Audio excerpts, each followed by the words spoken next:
Olá, meu oitavo ano, tudo bem, meus amores? Gente, te prepara que a nossa aula vai começar, a nossa aula de geografia de hoje, e hoje nós vamos estar falando sobre o clima.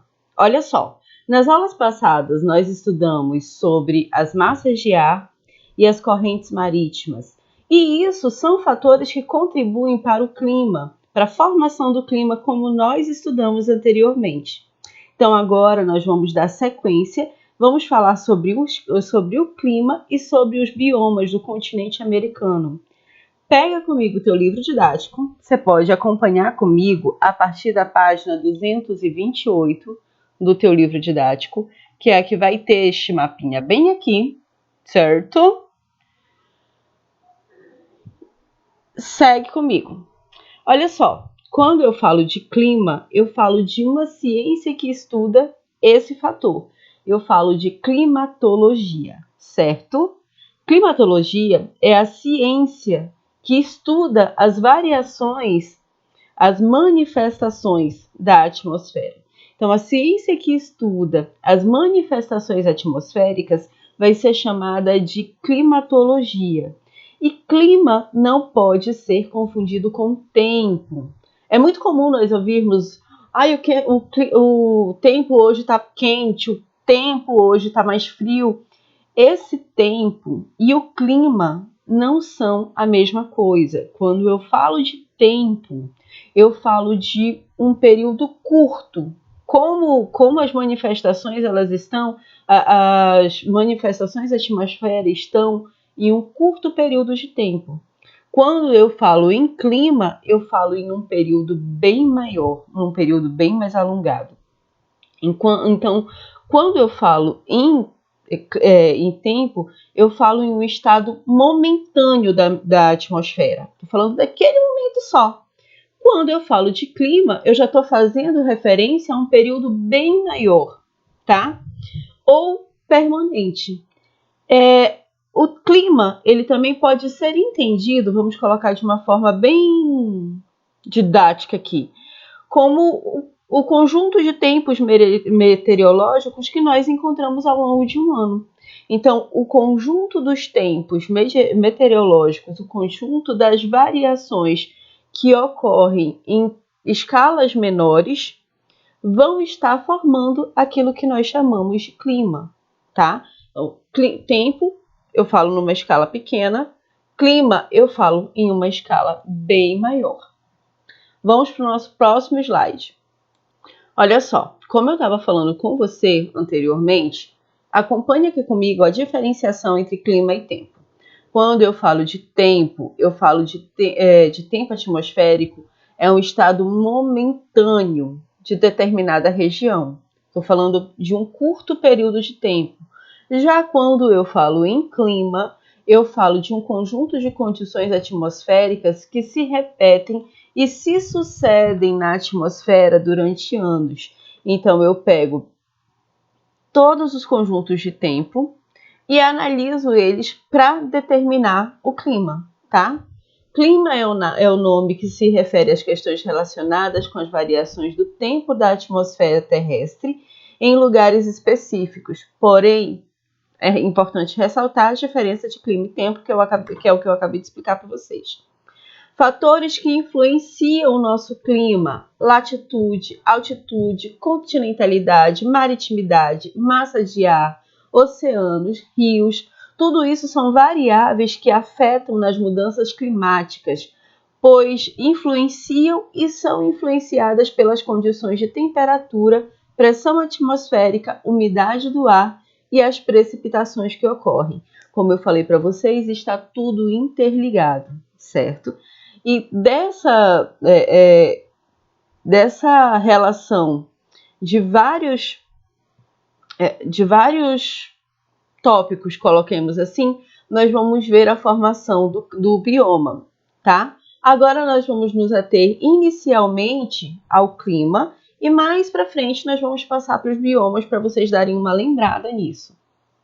Olha só, uma das coisas que é determinante quando nós estamos tratando da classificação climática de um determinado local é considerar como os raios solares incidem sobre esse determinado local, tá?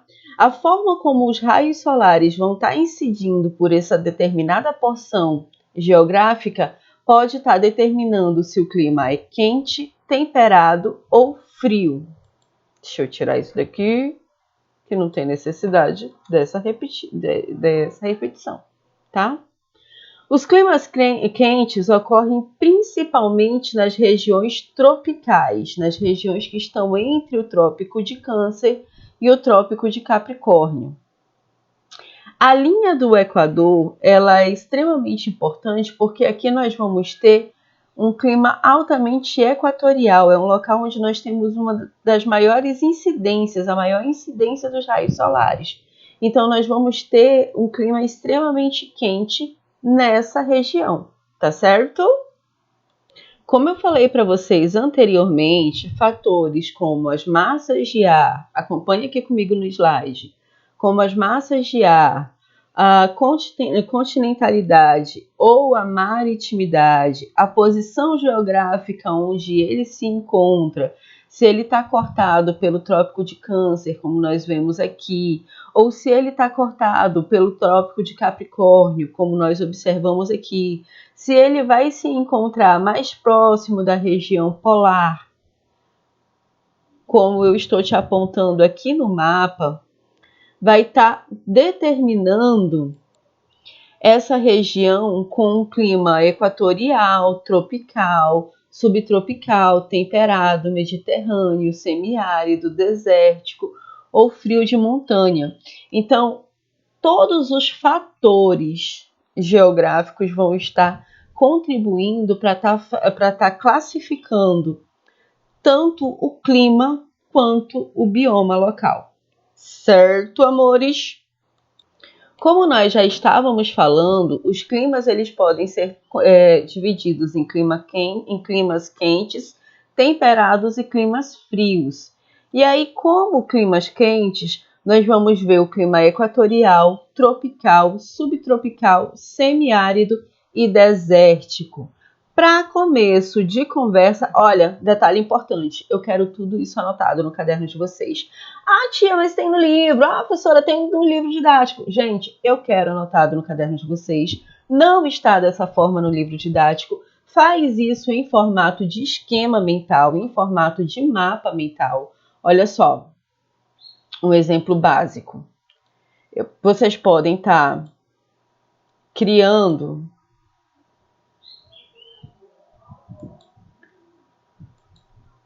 mapas mentais aí no caderno de vocês, onde vocês vão estar definindo, vão estar colocando separado cada um desses subtópicos, cada um desses climas, e depois colocando uma definição mais sintetizada disso, uma definição menorzinha, um conceito propriamente de vocês. Então, não quero desculpa, anota para mim no caderno de vocês a diferença entre clima e tempo, tá? Isso não tá lá no livro de vocês. Anota, faz o desenhinho, anota como, no caso, a incidência dos raios solares é extremamente importante e determinante para o clima local, beleza? Não precisa, por hora, desenhar os mapas e toda essa coisa que eu coloquei aqui, mas já tem, já fazendo esquemas também, a gente vai ver os climas quentes, os climas frios, o clima frio e o temperado também, tá certo? Então, ao invés de só me ouvir, participa, pega teu caderno, pega tuas canetas e anota realmente, beleza? Olha só, vamos começar com o clima equatorial. Quando eu falo de clima equatorial, eu falo do clima que está próximo à linha do Equador. Aqui, galera, nesta região, nós vamos estar vendo o clima equatorial. Gente, qual é a floresta que nós encontramos bem aqui? Pois é, né? Eu tenho certeza que tu já me respondeu. Não estás matando tua professora de verdade, de vergonha. Então, bora lá. Quando eu falo de clima equatorial, eu falo das áreas que estão próximas à linha do Equador, que apresentam uma temperatura extremamente elevada. A temperatura vai ser elevada por quê, bonitão? Olha só, gata. A temperatura vai estar elevada porque aqui nós temos um alto índice de raios solares. Os raios solares eles vão estar pegando de uma maneira muito intensa nessa região. Se eu tenho essa temperatura elevada, é lógico que eu vou ter um alto índice de chuvas também. Então, o meu índice pluviométrico ele vai ser um índice pluviométrico alto, ou seja, eu tenho muitas chuvas nessa região. E vai ser bem dividido durante todo o ano, tá? Nessas regiões, a gente vai ver a predominância da floresta equatorial. E aqui, como exemplo, a gente pode ver a floresta amazônica, tá? A floresta amazônica se destaca pela rica diversidade que ela tem, tanto na sua fauna quanto na sua flora. A fauna e a flora amazônica, elas são extremamente ricas, com várias espécies endêmicas, ou seja, espécies que só existem ali, tá? E além de possuir várias espécies endêmicas, nós temos várias delas em extinção também. É um território extremamente importante, porque nós temos também a bacia amazônica como a maior, tá? Essa bacia, ela abrange os estados brasileiros do Amazonas, Roraima, Rondônia, Mato Grosso, Pará e Panamá.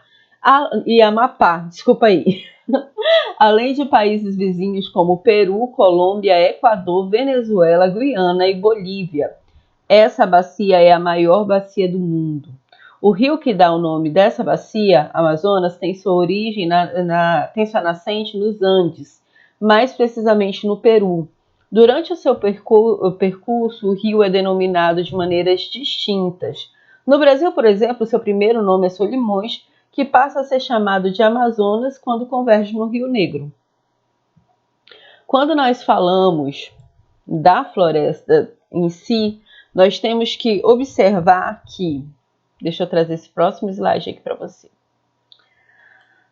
Nós vamos ter a mata de igapó, a mata de várzea e a mata de terra firme, tá? As principais características da floresta amazônica são altamente heterogênea, tá? Então, nós vamos ter uma quantidade de espécimes muito grandes, muito variadas, tanto na fauna quanto na flora. Quando eu falo das árvores, nós temos uma média de 2.500 tipos de árvores e mais de 30 mil tipos de plantas diversificadas. É uma flora muito rica. É uma floresta perene, ou seja, ela permanece verde durante todo o ano. Não é daquelas florestas onde nós vamos ver as folhas caducifólias que vão cair durante um determinado período do ano. Não, durante todo o ano você vai ver ela lá, lindinha, verdinha, com uma variedade de fauna e flora extremamente rica, tá? Apresenta uma densidade muito elevada. Nós vamos encontrar uma quantidade de árvores por metro quadrado muito grande. Vamos ter partes da floresta onde é basicamente impossível a entrada. A floresta é classificada de acordo com a proximidade aos cursos de água. E aí nós podemos subdividi-las em 3 tipos. Quando eu falo de mata de igapó, eu falo da floresta que está na porção mais baixa. E essa mata de igapó, ela está constantemente alagada. É tanto que aqui nós vamos ter as árvores que têm as suas raízes extremamente elevadas. E essas raízes muitas vezes acompanham os troncos. As árvores elas estão mais afastadas umas das outras, ela não é tão densa, ela não está tão próxima, não é difícil a entrada dentro dela. E essas árvores perto das outras, essa vegetação, ela é considerada uma vegetação de pequeno porte, porque nessa vegetação as árvores vão estar chegando até 20 metros de altura, diferente do restante das espécies encontradas dentro da mata, porque nós vamos ter árvores que chegam a 60 metros de altura. O outro modelo de mata que nós temos é a mata de várzea. Essa mata ela também alaga, tá? mas ela não vai estar constantemente alagada. Tá? Ela vai alagar durante o período de cheias dos rios, porque ela já está numa região um pouco mais alta, mas ela é extremamente próxima do curso dos rios. Aqui, e cometi um erro, gente. Eu falei para vocês que aqui na Mata de Igapó nós vamos ter árvores de até 20 metros de altura. Mentira, foi mal. As árvores que chegam a ter 20 metros de altura são aqui na Mata de Várzea. As árvores presentes na Mata de Igapó, elas são menores, tá? Mas eu não vou voltar a editar o vídeo, passar 3 horas fazendo isso. A professora de vocês e a tecnologia ainda não estão assim, sabe? É meio difícil aqui o processo, vocês não têm noção. E aí, olha só. Aqui na Mata de Várzea, nós vamos ter já árvores maiores, tá? Essa mata, ela vai estar sempre próxima ao curso dos rios, vai estar sofrendo cheias durante um período do ano, mas ela não vai estar inundada durante todo o processo, como é o caso da Mata de Igapó. Outra mata presente na região é a mata de terra firme, a mata mais fechada realmente. Ela já vai estar bem mais longe dos cursos de água, tá? E por estar numa posição mais elevada, vai estar numa região mais alta, ela não vai estar sofrendo com essas inundações periódicas. As árvores aqui, elas chegam a 60 metros de altura e cobrem a maior parte da floresta. Aqui na floresta amazônica, amazônica, nós temos uma diversidade muito interessante. E uma diversidade de biomas, e essas árvores, por serem muito altas e criarem uma sombra muito intensa, um percurso de sombra muito grande, elas vão estar criando biomas mini fatores climáticos que vão estar presentes só dentro desse território, tá? O nosso próximo tópico... Peraí, gente, ficou alguma dúvida com relação a esse clima? Anota que na próxima aula, na nossa aula via Zoom, eu tiro as dúvidas de vocês. Agora nós vamos ao nosso próximo slide. Gente, agora nós vamos estar tratando do clima tropical. Olha só, o clima tropical, ele vai estar localizado aqui entre a região dos trópicos. Então, entre o trópico de Câncer e o trópico de Capricórnio, nós vamos estar vendo a incidência desse clima, do clima tropical. Observa que boa parte do Brasil está ou na parte está dentro da zona tropical e ou só vai sofrer uma forte influência do clima equatorial ou vai sofrer uma grande influência por causa do clima tropical, tá? Voltando aqui para o nosso slide,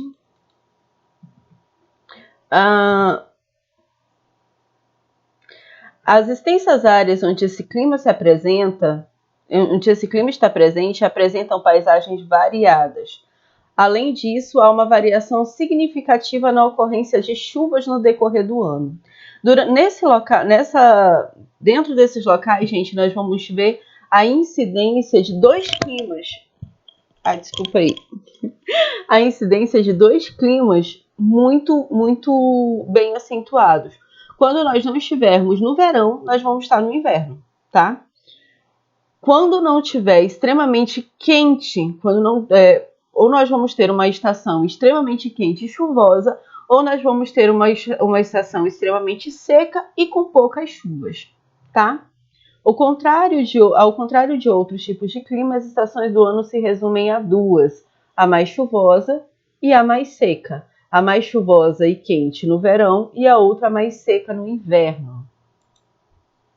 Em razão das altas temperaturas e da pluviosidade anual, a vegetação típica do clima tropical é, em geral, formada de florestas de alta densidade, com formas densas e exuberantes, como no caso da floresta amazônica e a Mata Atlântica. A chamada floresta tropical está presente em regiões com rica biodiversidade. Outra característica da região do clima tropical é uma vasta rede hidrográfica. ou seja, nós temos uma presença de rios muito constantes, com rios caudalosos e perenes que são reabastecidos e constantemente pelas chuvas.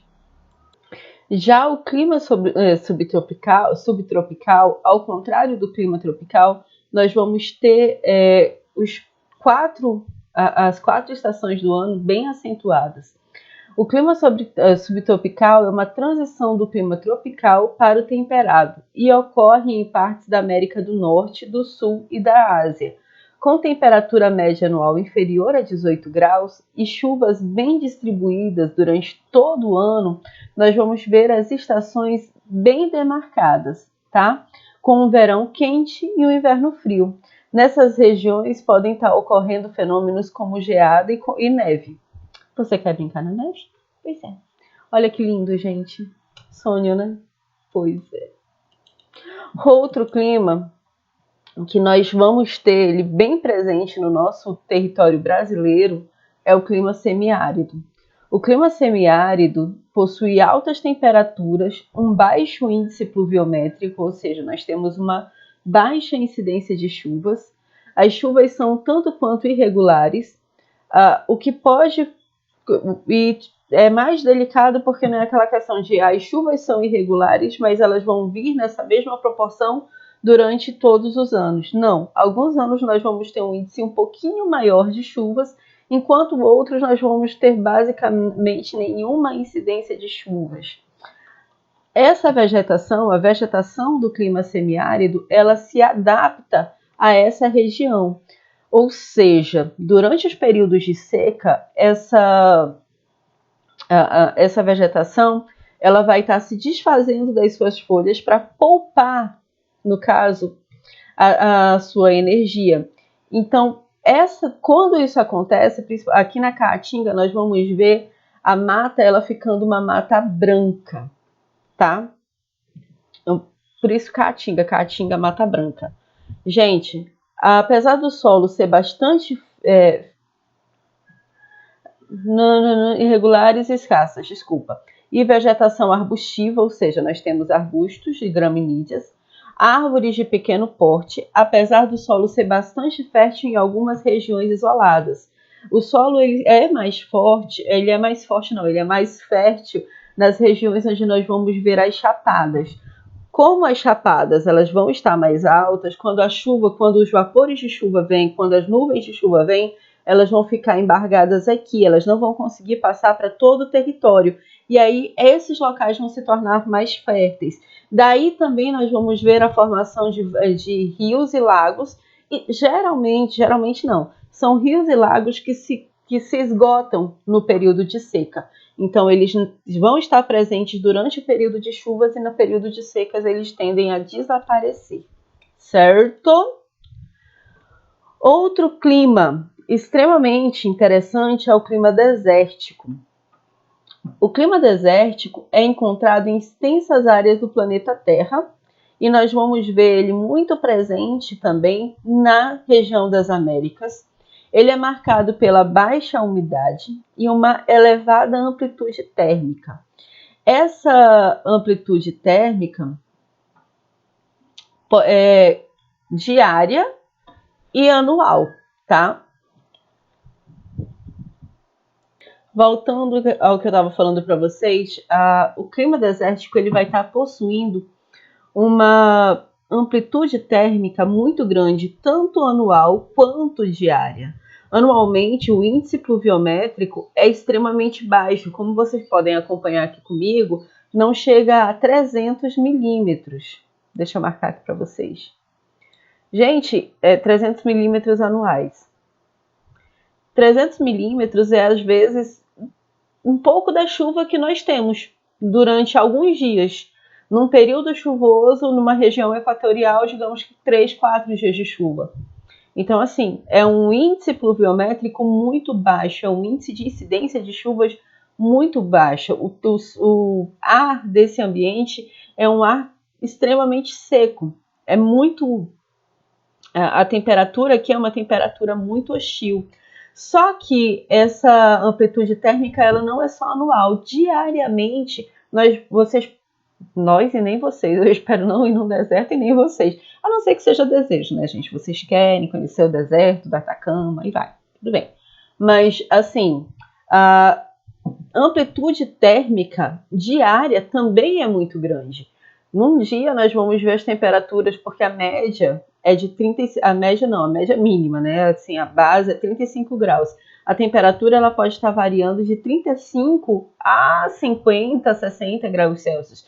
Então nós vamos ter as temperaturas geralmente muito superiores a 35 graus Celsius. E aí, quando chega a noite, a gente vê essa temperatura dissipando e ficando um ambiente extremamente mais frio. À noite, essas temperaturas, olha aqui, gente, à noite, essas temperaturas podem alcançar números negativos. Então, enquanto durante o dia eu posso chegar a 50 graus Celsius, de noite eu posso chegar a menos 3, menos 6. Interessante, né?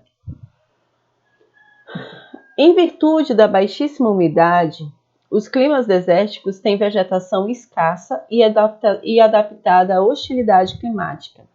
As raras árvores e arbustos encontrados nesse tipo de clima, em geral, possuem o tronco recoberto de espinhos para reter água em meio ao clima árido, mecanismos avançados de adaptação à escassez e à umidade. Na América, nós podemos encontrar o clima desértico no deserto do Atacama, na América do Sul, e no deserto da Califórnia, na América do Norte. Agora nós trataremos sobre o clima temperado. Gente, o clima temperado, ele vai ser bem mais, digamos, gostoso de estar, tá? Ele pode ser encontrado nas regiões entre os trópicos e os polos. Para ficar um pouquinho mais leve para vocês, eu vou passar um pequeno vídeo. Presta atenção.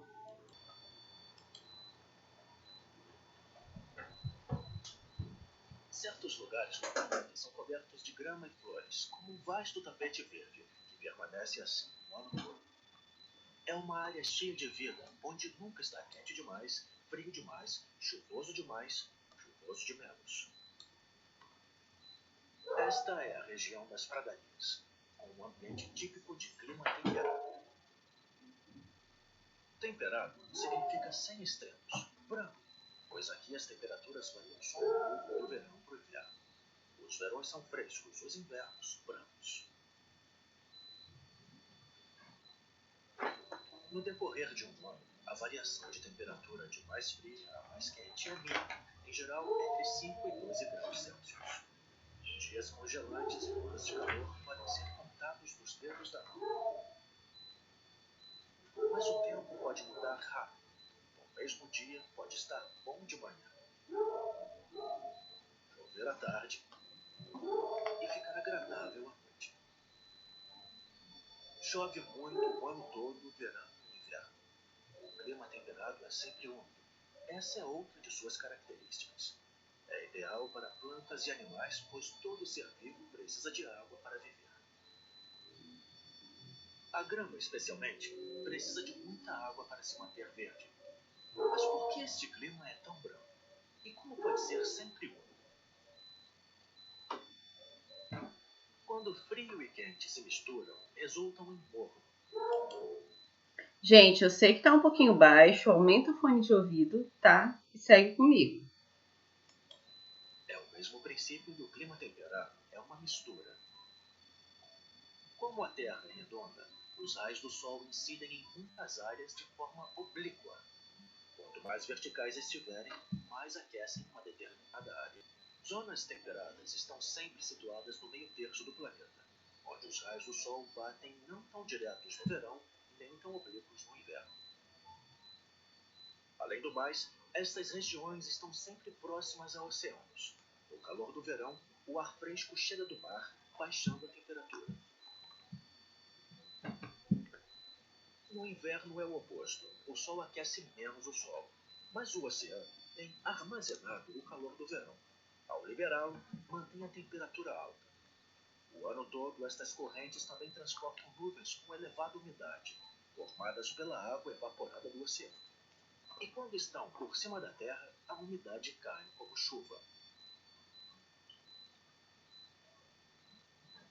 A Europa é a principal região do clima temperado. A vegetação é altamente variada. Além de flores e árvores e todas as plantas silvestres, há vastas plantações neste excelente clima para a agricultura. As pradarias também são o lar de muitos animais selvagens, como raposas e coelhos. E os pastos são magníficos para os cervos. Mas quase todos os animais são criados por fazendeiros e agricultores. Neste clima, vacas e ovelhas podem pastar ao ar livre no verão e no inverno. A grama à vontade, e graças a esta boa e verde grama, os animais produzem grande quantidade de carne e leite. Como a agricultura se desenvolveu no clima temperado, as pessoas puderam construir casas, aldeias e depois cidades. Os antropólogos dizem que o homem se tornou sedentário. Ele não precisava ir caçar e procurar comida, ele mesmo a criou. Mas hoje, estas zonas temperadas estão entre as mais populosas. Mais pessoas vivem a cada quilômetro quadrado. E nestas zonas, também os sítios naturais desaparecem cada vez mais. Muitas espécies de animais já desapareceram e a poluição está aumentando. A própria poluição pode modificar o clima antigo. Versão brasileira. Amores, agora vamos tratar sobre o clima mediterrâneo. O clima mediterrâneo ele é encontrado em diversas regiões do globo, se parece muito, se aproxima muito do clima tropical e possui duas estações do ano extremamente bem definidas. Nós vamos ter um verão seco e quente, tá? E um inverno com as temperaturas bem mais baixas e bem chuvoso. Porque ele vai estar recebendo muita influência do mar, justamente pela sua proximidade com o mar. A média de umidade anual, portanto, gira em torno de 80%. A vegetação típica desse tipo de clima é conhecida como uma vegetação mediterrânea ou floresta mediterrânea. A maior parte das espécies da vegetação mediterrânea é exclusiva deste local, tá? Aqui nós vamos ver várias espécies nativas, várias espécies endêmicas. O clima mediterrâneo é muito propício à produção de uvas, o que faz com que as regiões com esse tipo de clima reúnam os mais importantes produtores de vinho do mundo. Agora falaremos um pouquinho do clima polar, tá? Vamos falar agora do clima frio ou do clima polar. Vamos voltar ao nosso slide inicial e vamos observar que aqui nas zonas polares nós não vamos ter basicamente incidência dos raios solares. Nós não vamos ter uma forte influência dos raios solares como nós vemos na linha do Equador e na zona tropical, na linha entre os trópicos. Ok, meus amores? Olha só, gente. Os climas mais frios, o clima polar, ele vai estar presente nos dois extremos do planeta. Então, nesses locais, por nós vermos uma baixa incidência do Sol, nós vamos estar encontrando locais onde não se tem realmente uma variação climática muito grande. Nós vamos ter locais que são constantemente frios. Então, como tem o slide para vocês, esse clima não possui estações do ano definidas, como verões quentes, invernos frios. Raramente o solo que cobre esses locais derrete. Então, o índice pluviométrico, o índice de chuvas nesse local, ele é extremamente mínimo, sem contar que a umidade do ar, muito contrário daquilo que a gente pensa, não há realmente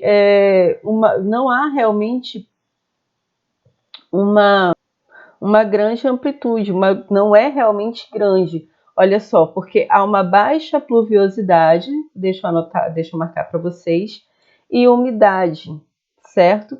Em alguns locais, as médias de pluviosidade vão se aproximar daquelas que nós vamos encontrar em desertos extremamente quentes. Como o gelo raramente derrete, raramente nós vamos ver incidência de chuvas e a umidade do ar, tá? A neve não é frequente, muito diferente daquilo que a gente imagina. uma vez que o gelo depositado na superfície, basicamente, não vai estar derretendo e vai só se tornando cada vez mais uma camada mais densa, uma camada mais quente, tá? As placas de gelo continental que são encontradas na Groenlândia e na Antártida, no Polo Sul, levaram milhares de anos para alcançar o tamanho atual. Falando de vegetação do clima polar, deixa eu me diminuir aqui. A gente vai estar falando de um clima severo, tá? Com baixas temperaturas, com baixa umidade. É fácil de compreender que a cobertura vegetal desse local, então, seja extremamente rara. Em algumas regiões, em curtíssimos verões, nós podemos até chegar a encontrar a tundra, que é uma vegetação mais rasteira, essencialmente composta de musgos e líquens, e que nesse período constitui uma excelente pastagem para os animais herbívoros da região. O clima polar é encontrado na proximidade dos polos do planeta, como eu já expliquei para vocês. Ao norte da região do Círculo Polar Ártico estão as geleiras do Ártico e da Groenlândia, uma boa parte do norte do Canadá e Alasca, bem como a porção norte da Rússia. Então é um clima que nós vamos ver se estendendo desde a América do Norte até a Europa, certo? Gente, e por mais que durante a nossa aula nós não tenhamos falado unicamente do continente americano, porque são climas que são encontrados em outros territórios também, em outros continentes também, nós podemos observar que há uma amplitude de climas muito grande dentro do continente americano. Isso vai acontecer porque nosso querido continente ele vai ser extremamente extenso, como vocês já viram. Ele vai estar pegando basicamente de uma ponta a outra do globo. Ele vai pegar os círculos polares, trópicos, linha do Equador. Então, justamente por essa dimensão territorial extremamente ampla, extremamente vasta, nós vamos estar observando uma variação climática muito grande, indo de climas extremamente frios a climas desérticos também. Isso vai estar ocasionando, gente, o surgimento de biomas extremamente diversos dentro do nosso território, como é o caso. Esse slide fala unicamente de clima. Vou pegar um slide sobre biomas. Gente, desculpa aí, eu não encontrei um mapa melhor do que esse, mas acompanha comigo no teu livro didático na página 243. Lá nós vamos ter este mapa, extratos vegetais dos biomas do continente americano. E aqui nós vamos poder observar uma variedade muito grande, indo desde a tundra até o Pantanal, tá? Nós temos os biomas tropicais e subtropicais, como o Pantanal, arbóreos e arbustivos, floresta tropical, biomas temperados, que no caso nós vamos ver as florestas temperadas, arbóreos, arbustivos e campos, biomas secos, que nós temos o arbustivo e o arbóreo, e os biomas polares, onde nós vamos ver florestas coníferas, taiga, polar, tundra, certo? Todos esses nós já estudamos, vocês já viram isso, principalmente nas séries anteriores, que são formações vegetais muito diversas, tá? Essas formações vegetais vão estar proporcionando uma pluralidade de ecossistemas muito interessantes e muitas vezes criando fatores que só existem neles mesmos, com espécies que são endêmicas, tanto na fauna quanto na flora também, certo? Olha só, gente, como atividade extra, além da atividade que já está indo para vocês no Para Casa, eu quero que vocês façam um resumão da hidrografia do continente americano. Mas esse resumão, apesar de nós termos falado um pouco sobre isso no nosso slide de hoje, Ele não é, galera, propriamente, unicamente dizer o que é cada coisa, não. Eu quero que vocês construam realmente um mapa mental a respeito disso. Construam um mapa mental e envie para mim em forma de foto, viu? Qualquer dúvida, por favor, me procura, certo? Agora, só finalizando mais um pouquinho a respeito dos biomas, nós vamos ver essa diversidade muito grande. Acompanha comigo lá na página de vocês, 243 do livro didático, e vocês vão estar vendo, além do mapa extremamente pintadinho aí, mostrando a diversidade desses biomas que estão espalhados pelo continente, te dizendo que nós temos desde biomas tropicais e subtropicais, que é algo que já foi explicado no nosso slide, até áreas de florestas coníferas no território canadense. Então, nós vamos ter uma diversidade de climas, uma diversidade de biomas muito grande dentro do nosso território, certo? Meu amor, eu espero profundamente que você tenha entendido. Se você não compreendeu, anota e vamos estar tirando todas essas dúvidas na nossa aula via Zoom, certo? Beijo grande, amor da minha vida, e até a próxima!